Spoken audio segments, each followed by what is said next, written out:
가운데 사회 보시고.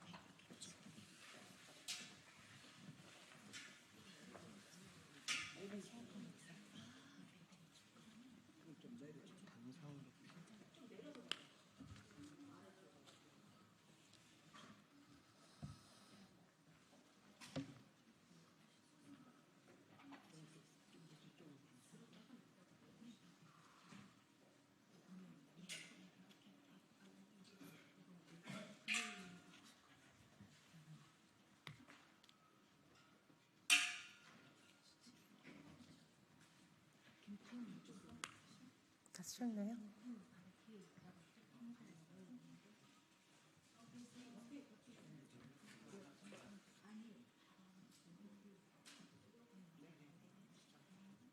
후보님 시작하겠습니다. 네. 안녕하십니까. 정책과 비전을 주도하는 정당 더불어민주연합입니다. 더불어민주연합은 일과 삶을 바꾸기 위한 정책을 잇따라 발표하고 있는데요. 오늘은 정말 중요한 공약을 국민들께 발표드리려고 합니다. 바로 장애인 권리와 관련된 공약입니다. 더불어민주연합의 장애인 권리보장 특별위원회는 장애인 권리 정책을 잇따라 마련해 국민들께 선보이고 있는데요. 오늘은 장애인 이동권 보장에 관하여 교통약자법 전면 개정에 대한 정책을 발표하겠습니다. 국민의 삶과 일과 삶을 바꾸는 더불어민주연합이 정말 열심히 마련한 정책입니다. 먼저 이 관련 내용에 대해서 후보들의 발언을 먼저 듣고 잠깐 소개를 드리겠습니다. 오늘 참석하신 분입니다. 더불어민주연합 장애인권리보장 특별위원회 위원장이시자 장애인 권리를 위해서 실제로 뛰셨던 분입니다. 비례대표 서미화 후보님 인사드리겠습니다. 고재순 비례대표 후보입니다. 이주희 후보입니다. 저는 전혜연 대변인이고요. 한국뇌병병장애인인권협회 양영희 회장님 함께해 주셨습니다. 전국장애인차별철폐연대 박경석 상임 공동대표님도 함께해 주셨고요. 자, 이 내용에 대해서 한창민 비례대표 후보님의 지지 발언을 먼저 듣도록 하겠습니다.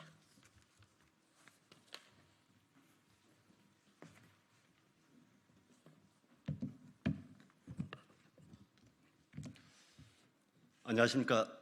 더불어민주연합 비례대표 한창민입니다. 우리 장애인이 행복한 사회를 만들기 위한 이 공약 많은 분들이 관심 가져주시길 진심으로 부탁드립니다. 장애인이 행복해야 대한민국 모든 국민이 행복합니다. 현대의 위험 사회에선 누구나 불의한 사고로 장애를 갖게 될 수 있습니다. 그러므로 대한민국 모든 시설과 제도와 법률은 비장애인의 기준이 아니라 장애인의 기준으로 만들어져야 합니다. 장애 감수성이 높은 사회일수록 모든 노인, 어린이 등 사회적 약자의 삶과 인권도 존중되는 포용적 사회가 됩니다. 그런 면에서 대한민국은 장애인들이 지하철을 멈춰야 그들의 절규가 들리는 그런 냉담한 사회가 되어서는 안 됩니다. 명절 때마다 고향을 찾는 사람들을 향해서 수십 년 동안 호소하는 우리도 고향에 가고 싶습니다. 이렇게 절규하며 외치는 장애인들의 모습을 더 이상 보고 싶지 않습니다. 저는 거리에서, 광장에서, 그리고 문화를 향유할 수 있는 모든 공간에서 웃으며 모두가 행복하게 살아가는 대한민국을 꿈꿉니다. 장애인이 어디를 가든 가고 싶은 곳을 안전하게 갈 수 있고 보고 싶은 것을 마음껏 볼 수 있는 그런 대한민국을 꿈꿉니다. 모든 장애인이 자유롭게 이동하고 접근하고 즐겁게 일하고 시설을 벗어나 지역사회와 자유롭게 어울리며 살 수 있는 그런 대한민국이 필요합니다. 오늘 발표하는 장애인 이동권 공약 또한 더불어 공존하는 대한민국을 만들기 위한 가장 기초적인 약속입니다. 이 같은 오래된 약속이 22대 국회에서 꼭 지켜질 수 있도록 국민들도 함께해 주시길 간곡하게 부탁드립니다. 고맙습니다.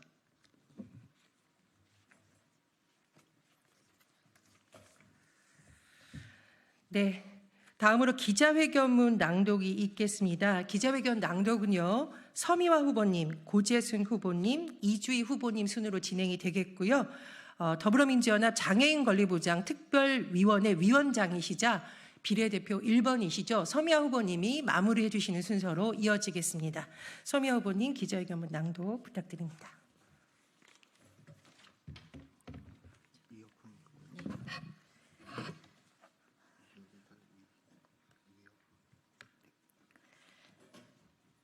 안녕하십니까. 소리로 보는 시각장애 여성 더불어민주연합 기호 3번 서미아입니다. 4월 10일은 윤석열 정권을 심판하는 날입니다. 또한 갈라치기와 무책임한 혐오 정치를 심판하는 날이기도 합니다. 지금도 회화역 승강장에서는 오세훈 서울시장의 지침을 받은 서울교통공사가 출근길 지하철 선전전에 참여한 장애인과 활동가들을 상대로 강제 퇴거, 불법 연행, 구속영장을 남발하고 있습니다. 장애인들의 회화역 시위는 유엔 장애인 권리 협약에 기반한 장애인 시민권 보장을 촉구하고 있습니다.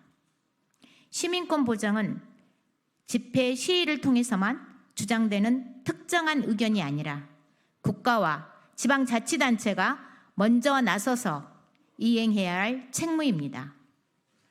윤석열 대통령과 오세훈 서울시장은 이토록 당연하고 정당한 요구를 특정 장애인 단체의 요구라며 갈라치고 낙인 찍었습니다. 혐오를 조장하는 정치는 참으로 무책임하고 불의한 정치입니다.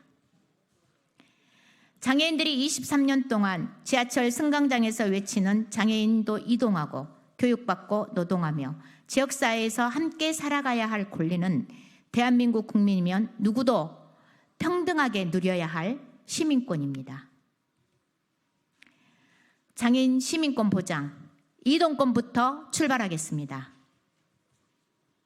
22대 국회가 시작되면 장애계 및 교통약자들과 함께 1호 법안으로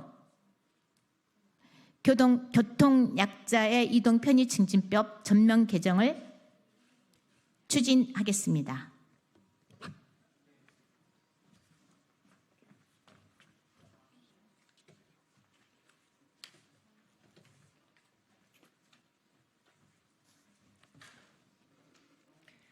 첫째, 모든 대중교통, 시내 시외, 마을 광역 고속버스, 대폐차 시 저상버스 도입을 의무화할 것입니다. 2023년 1월 10일부터 노선버스 대폐차 시 저상버스 도입이 의무화되었습니다. 하지만 저상버스 도입을 의무화하는 노선버스의 범위를 시행령으로 교묘하게 위임하여 시외버스 운송사업의 저상버스 도입 의무를 제외시켰습니다.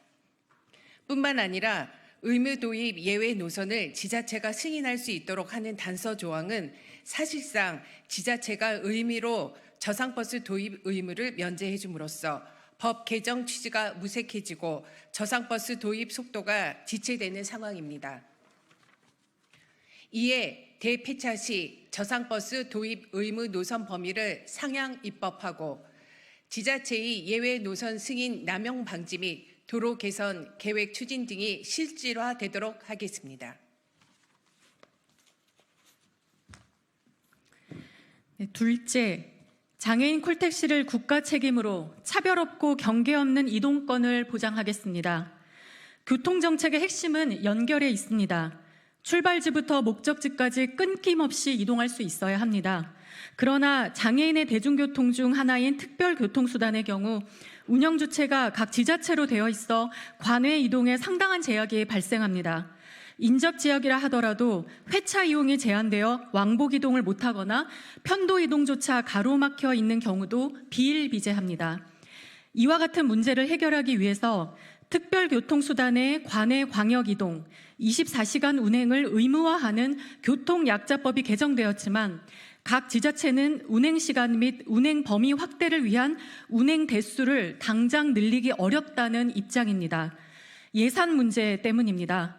법 개정 당시부터 예견되었던 우려가 현실로 드러난 것입니다.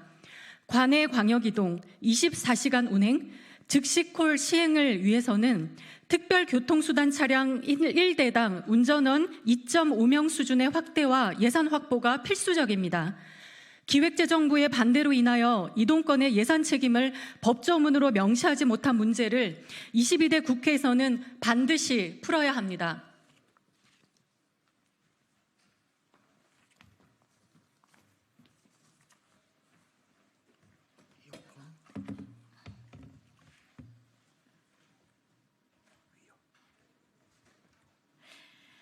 셋째, 자율주행 교통수단, 장애인 접근권을 해결하겠습니다. 산업과 기술의 발전으로 다양한 교통수단이 개발되고 상용화를 앞두고 있습니다. 그러나 개발 단계에서부터 접근성을 심의하는 절차가 없다면 누군가의 이동권을 배제하는 차별적인 교통수단이 될 것입니다. 당장 이곳 국회에서 시범 운영 중인 자율주행 순환버스도 휠체어 장애인은 접근조차 할 수 없는 구조입니다. 편의 증진을 위한 첨단 기술의 발전이 모든 인류의 진보로 이어지지 못하고 오히려 새로운 형태의 불평등을 야기할 수 있음을 늘 경계해야 합니다. 이에 현재 개발되고 있는 자율주행 교통수단은 물론 새로이 개발되는 모든 교통수단에 있어 누구도 배제되는 일이 없도록 입법을 추진하겠습니다. 더불어민주연합은 이와 같은 내용을 골자로 한 교통약자 이동편의증진법 전면 개정을 통해 정치가 책임있게 장애인들의 이동권을 보장함으로써 장애인도 시민으로 이동하는 시대를 열어가겠습니다. 2024년 4월 3일 더불어민주연합 장애인 권리보장 특별위원회.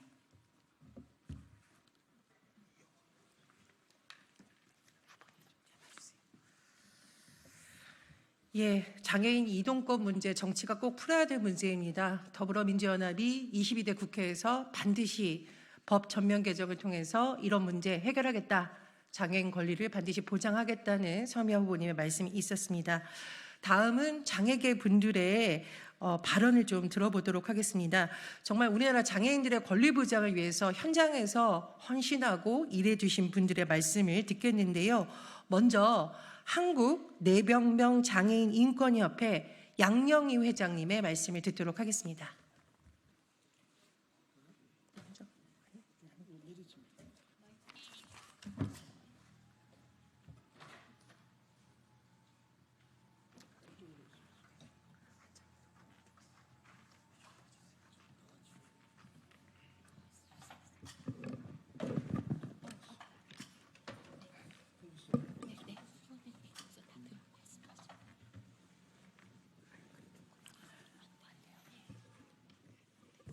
안녕하십니까. 한국뇌병면 장애인 인권협회 양영희라고 합니다.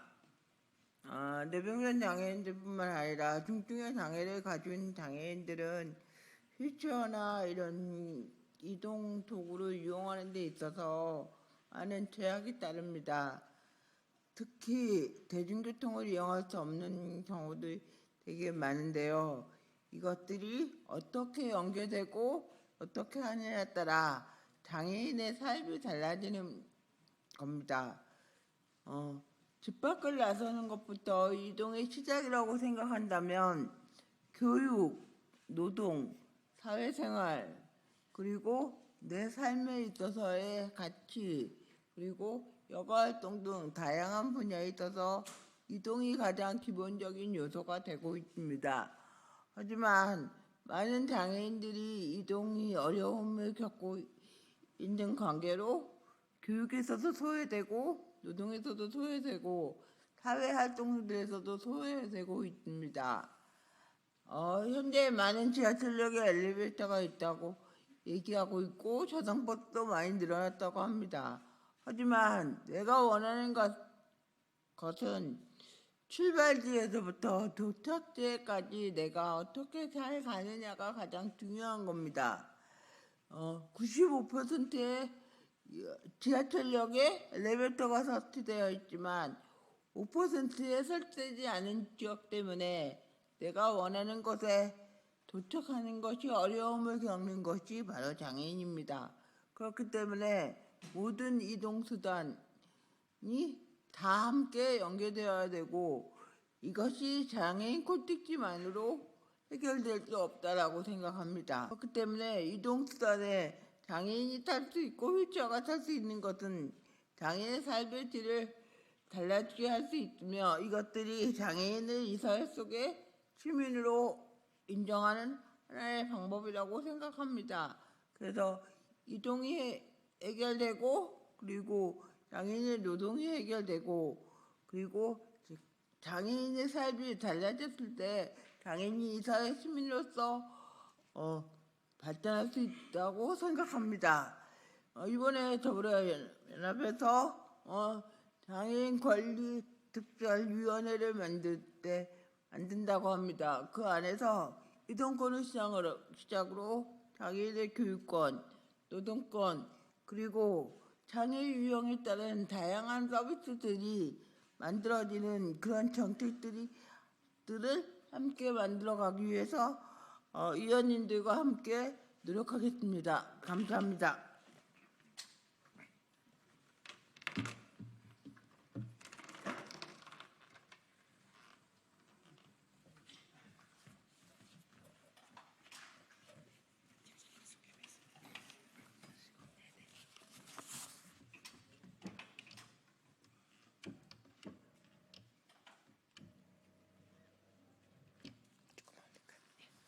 예, 좋은 말씀 잘 들었습니다. 다음으로는요, 장애인 차별 철폐 연대의 박경석 상임 공동 대표님의 말씀을 들어보도록 하겠습니다.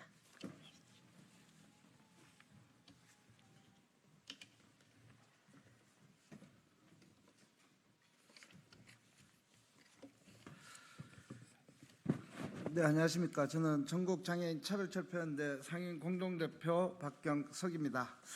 먼저 더불어민주연합에서 장애인의 권리 정책으로 장애인 이동권의 완전 보장을 위해서 교통약자 편의정진법 전면 개정을 약속해 주셔서 너무 감사합니다. 더불어민주연합이 22대 국회에서는 반드시 묻히기만 정치인이 아니라 이것을 예산까지 반영해서 장애인의 이동할 권리를 보장해 줄 것을 간절히 기대합니다. 저희는 2001년 오이드역 리프트 추락 참사 이후로 지하철 승강장에 머물면서 23년 동안 외쳐왔습니다. 장애인이 이동해야지 교육받을 수 있고 교육받아야지만이 노동에 참여할 수 있는 기회가 만들어집니다. 이동하고 교육받고 노동해야지만이 감금하고 배제하는 장애인 거주시설이 아니라 지역에서 함께 살아갈 수 있는 권리가 보장이 됩니다. 이것은 헌법에서 보장하고 있는 모든 국민은 법 앞에 평등하며 누구든지 차별받지 아니한다라는 가장 기본적인 시민의 권리라고 생각합니다. 23년을 외쳐왔습니다. 그리고 2021년 12월 3일 세계장애인 날부터 저희는 출근길에 지하철을 탔습니다. 출근길 지하철 탑니다는 61차 진행했습니다. 그리고 매일매일 지하철에서 563일차 오늘까지 이렇게 진행해 왔습니다. 그리고 이번 주 월요일부터 포체 투지를 통해서 간절한 마음으로 장애인도 시민으로 이동하는 시대를 만들어 달라고 호소하고 있습니다. 시민 여러분, 그리고 여기 계시는 기자 여러분, 정말 이번만은 4월 10일 총선의 날에 국민이 주인이 되는 장애인도 함께 살아갈 수 있는 기본적인 출발에 장애인 이동권 보장이 될 수 있도록 함께 해주시면 너무 감사하겠습니다. 저희가 출근길 지하철 탑니다 61차 4월 8일 날 진행할 예정입니다. 그것이 마지막 출근길 탑니다가 될 수 있기를 간절히 기대하며 이 공약이 반드시 지켜질 것을 기대합니다. 감사합니다.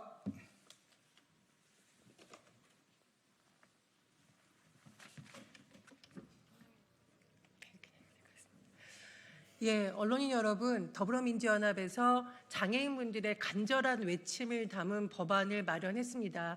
바쁘시겠지만 정말 많은 관심 갖고 정치가 국민의 삶을 바꿀 수 있고 특히 더불어민주연합이 정책을 통해서 정치를 바꿔보겠다라는 간절한 외침 또 마련한 공약에 많은 관심 부탁드립니다. 이상으로 기자회견은 마치도록 하겠고요. 궁금하신 사항은 또 브리핑 현장에서 다시 질의응답을 받도록 하겠습니다. 감사합니다. 많은 관심 부탁드립니다.